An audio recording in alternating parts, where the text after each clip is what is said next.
Pemberantasan korupsi kita terus majukan, terus kita laksanakan sampai kita mati. Sampai NKRI bebas dari korupsi.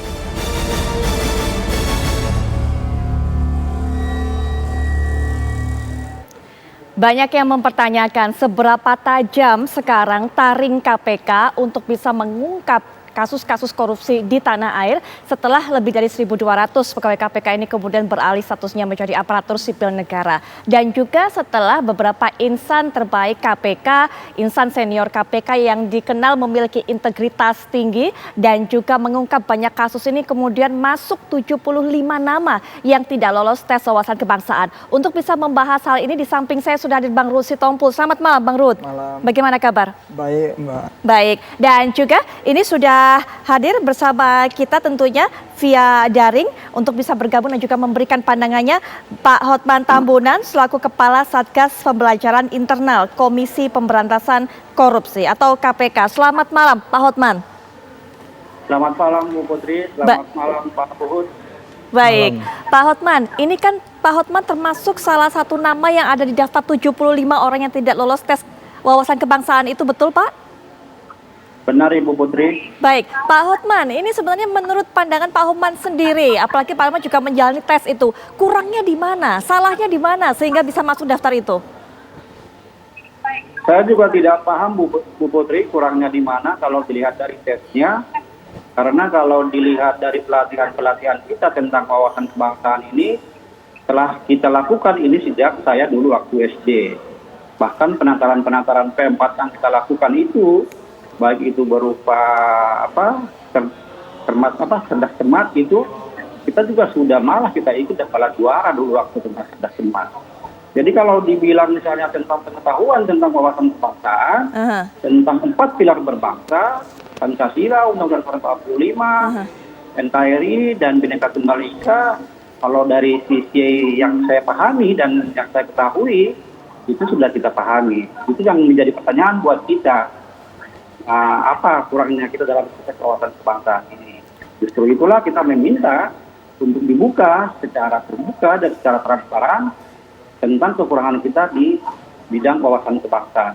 Kemarin kita mengirimkan surat kepada PPID, Pejabat Pengelola Informasi dan Data, supaya data kita tentang hasil tes wawasan kebangsaan itu bisa dibuka seluas-luasnya, sehingga publik mengetahui dan tidak ada lagi klaim-klaim dan tidak ada lagi wacana-wacana yang beredar di publik yang menjadi liar. Begitu Bu Putri. Pak Hotman, banyak yang mengatakan bahwa soal wawasan kebangsaan apalagi integritas sebenarnya nama-nama pegawai KPK ini tidak perlu dipertanyakan lagi begitu. Apalagi ketika mengetahui nama-nama yang menghuni daftar 75 orang itu adalah nama-nama senior, nama-nama yang sering mengungkap kasus-kasus dan juga bahkan sering disebut sebagai Raja OTT begitu. Sehingga banyak yang mempertanyakan bagaimana wajah KPK berikutnya. Anda mungkin sebagai orang dalam bisa memberikan pandangan atau informasi juga kepada masyarakat. Kira-kira wajah KPK saat ini seperti apa sih? Masyarakat sudah tahu bagaimana kinerja orang ini, bagaimana track record orang-orang ini dalam mengungkap kasus. Dan bagaimana juga orang-orang ini sangat independen dan sangat berbasis kepada fakta dan data untuk mengungkap kasus. Kalau memang ada bukti-bukti material, bukti formil yang harus ditindaklanjuti, mereka melakukannya sesuai dengan aspek-aspek hukum. Terus terang saya tidak tahu juga nanti apa yang terjadi ke depan. Ya, kalau orang-orang yang baik ini, orang-orang yang berkinerja bagus ini, orang-orang yang independen ini melakukan tugasnya dan dianggap juga tidak memenuhi kriteria wawasan kebangsaan. Dan kalau kita melihat juga dari aspek integritas, orang-orang ini tidak pernah juga melakukan pelanggaran-pelanggaran kode etik, tidak juga melakukan pelanggaran-pelanggaran disiplin pegawai, tidak juga melakukan pelanggaran terhadap hukum yang ada, tapi dianggap tidak memenuhi wawasan kebangsaan. Itu yang menjadi pertanyaan kita, sehingga kita mencoba mencari tahu kepada pihak-pihak yang mengetahui dan menggunakan jalur-jalur hukum yang ada untuk mengetahui bagaimana sebenarnya yang terjadi. Baik, Bang Ruhut masih yakin kepada KPK, apalagi setelah tadi Pak Hotman juga bercerita, ini masyarakat juga sepertinya sepakat mengenai hal ini. Nama-nama orang-orang yang independen, orang-orang yang senior, orang-orang integritas, ini kemudian ada dalam daftar tersebut. Saya 100% yakin dengan lembaga KPK. Apalagi KPK yang sekarang dipimpin oleh Pak Firly. Kenapa saya katakan demikian? Apa Bang? Kenapa Ya, begitu yakin? pertama saya simpatik lagi dengan Pak Firly ya, dan komisioner lainnya. Waktu beliau masuk KPK, masang gambar presiden dan wakil presiden. Emangnya KPK itu apa? Hah? KPK itu ada di mana? Di negara Republik Indonesia. Ya, tapi selama ini nggak ada yang mikir memasang gambar presiden dan wakil presiden. Tadi senang saya dengar alay saya independen ya, tapi tetap diingat lembaga KPK yang melahirkan KPK saja tetap dengan rendah hati tidak menganggap KPK itu sesuatu yang wah milik saya. Tahu nggak siapa? Ibu Megawati Soekarno Putri, Ketua Umum PDI Perjuangan dan Presiden Republik Indonesia yang kelima. Ya, jadi memang ya saya jujur, berapa periode komisioner KPK saya ikut melahirkan. Ya, 2-3 komisioner di eranya. Saya 2 periode DPR Komisi 3. Ya. Tapi Pak Firly ini saya bangga, tegas sekali beliau. Ya, saya nggak mau membuka di sini semua. Apa yang dialami oleh saya bisa mengerti. Ya, saya doakan semoga beliau itu memang benar. Tapi juga nggak semua begitu, Bos. Ada satu provinsi yang dekat dan kita ada di sini. Banyak orang udah capek tapi nggak pernah tersentuh. Maksudnya Bang? Maksudnya tidak pernah tersentuh? Padahal KPK itu mencegah dan memberantas korupsi. Baik. Belum tersentuh. Provinsi itu? Oh, Bisa disebutkan provinsinya? DKI. Baik, DKI tidak pernah tersentuh. Mungkin Bang Hotma bisa berikan pernyataan juga mengenai hal ini disampaikan oleh Bang Ruhut tadi. Jadi begini, kalau kasus itu kan yang menentukan kan pimpinan. Pimpinan yang menentukan kasus apa yang diteruskan dan kasus mana yang tidak diteruskan. Penyidik itu, teman-teman itu kan hanya penyidik yang bertugas dan melakukan sesuatu berdasarkan surat perintah dari pimpinan. Jadi tidak benar kalau disebutkan misalnya penyidik itu yang akan menentukan kasus mana yang ditindaklanjuti dan kasus mana yang tidak akan ditindaklanjuti. Karena semua penyidik itu bertugas melakukan sesuatu hal selalu berdasarkan kepada atas perintah pimpinan. Baik. Jadi kalau misalnya Bang Ruhut mengatakan kasus DKI tidak dilanjut misalnya atau tertunda, ya Pak Ruhut harus berbicara dengan pimpinan. Kenapa Bapak pimpinan tidak melanjutkan kasus yang ada di DKI? Itu kira-kira. Jadi urusan kasus mau lanjut, mau tidak lanjut, kasus mana yang akan dilakukan itu bukan urusan penyidik, itu urusan pimpinan yang memberikan surat perintah penyelidikan atau penuntutan. Baik. Itu kira-kira Bu Putri. Bergantung dengan pimpinannya Bang. Kalau pimpinannya yang sekarang ini bakal disentuh nggak DKI Jakarta? Wah, saya yakin. Sekarang mulai kan? Sudah mulai. Ya. Rumah 0%, apa udah mulai kan? Bahkan sudah ada yang masuk penjara sekarang. Keren kan Pak Firly dan kawan-kawan karena 5 komisioner itu. Ya. Nggak salah dong. Kalau memang betul. Saya ikuti apa yang dikatakan saya. Kami gimana perintah pimpinan? Ya sudahlah, kalau udah begitu. Jadi memang yang hebat para komisioner. Baik komisioner, beberapa komisioner di era masing-masing yang kebetulan saya ikut membidanin. Ya, mereka menjadi komisioner. Yang hebat mereka dong, bukan pegawainya dong. Tapi pegawai ini harus diingat, dia mau menjadi ASN. Kan dulu belum. Ya, kalau udah menjadi ASN, apalagi garis tegak lurus ke atas, merah putih NKRI. Baik. Jangan macam-macam lagi. Dengan beralih menjadi ASN ini tetap independen KPK? Oh, kenapa? Apa polisi tidak independen? Apa kejaksaan tidak independen?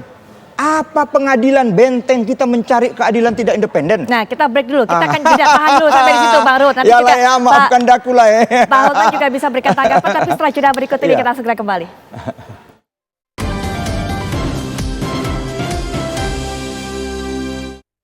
Kita akan kembali lanjutkan diskusi tadi kita yang sempat terputus Bang. KPK tugasnya mencegah korupsi, mengatasi korupsi juga, menindaklanjuti korupsi. Dengan peralihan status, perubahan status ASN ini tidak mempengaruhi independensi mereka?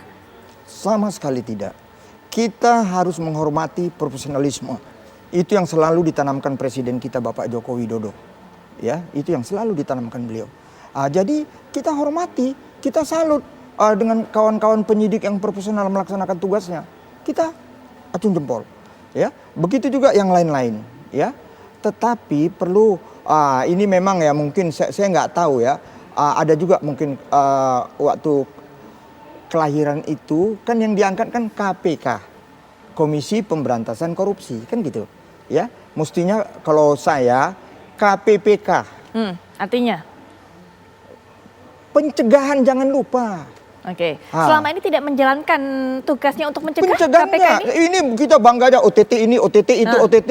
Ya, tapi pencegahan ini kan dalam rangka mendidik, mengingatkan. Orang Jawa bilang eling. Ya, jangan lakukan korupsi itu. Rakyat miskin karena ulah para koruptor. Ingatkan melalui pencegahan. Baik, dan Abang, saya kasih contoh kenapa saya katakan di Jakarta. Saya orangnya terang benderang kok. Formula E, ya kita nggak tahu udah berapa itu anggaran itu uang rakyat loh keluar. Mestinya waktu pertama sekitar 400 miliar lebih.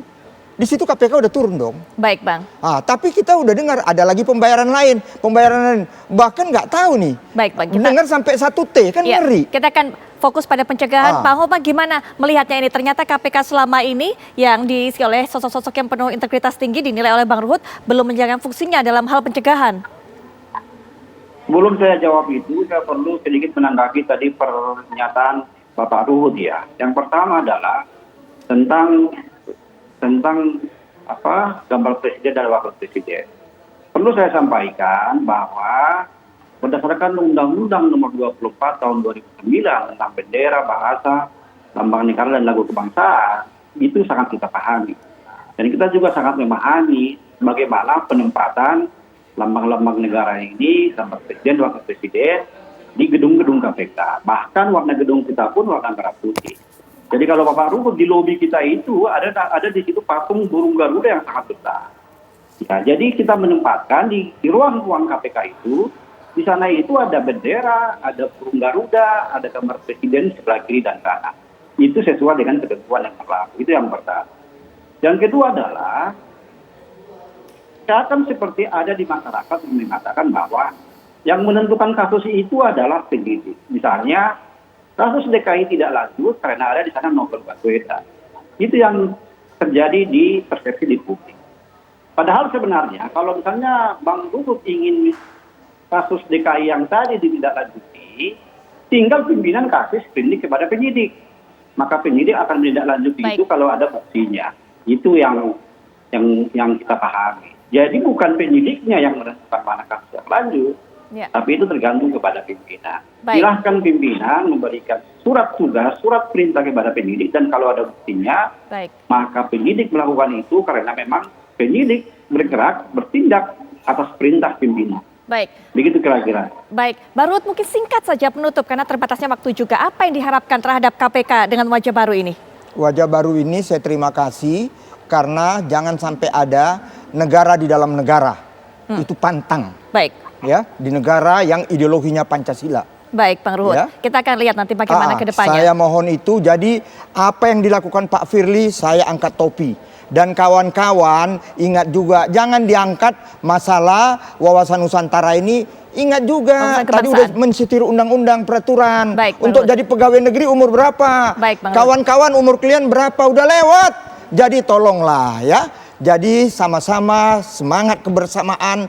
Kita majukan Indonesia, kita cegah, berantas korupsi. Baik, Bang Ruhut, Pak Homan, terima kasih sudah terlibat dalam diskusi ini. Sayangnya waktu juga yang membatasi kebersamaan kita. Pemirsa, perbincangan ini juga menutup jumpa kita di Apa Kabar Indonesia malam kali ini. Sesaat lagi Anda bisa menyaksikan Indonesia Business Forum bersama Brigita Manohara. Saya Putri Viola pamit, selamat malam, sampai jumpa.